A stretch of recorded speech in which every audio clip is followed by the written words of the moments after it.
Hello everyone, I am Sonal and today I am sharing my vegetable vermicelli recipe.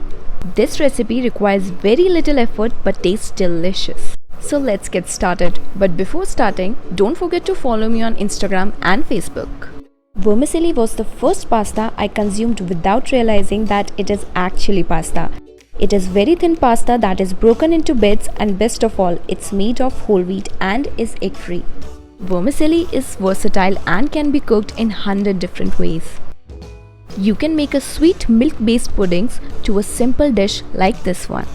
This version of vermicelli is something that I make from time to time. So to me, it's that ultimate comfort food. Since it is made out of whole wheat, I can be assured of good health on my plate.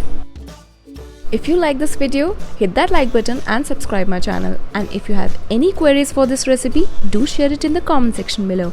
Bye!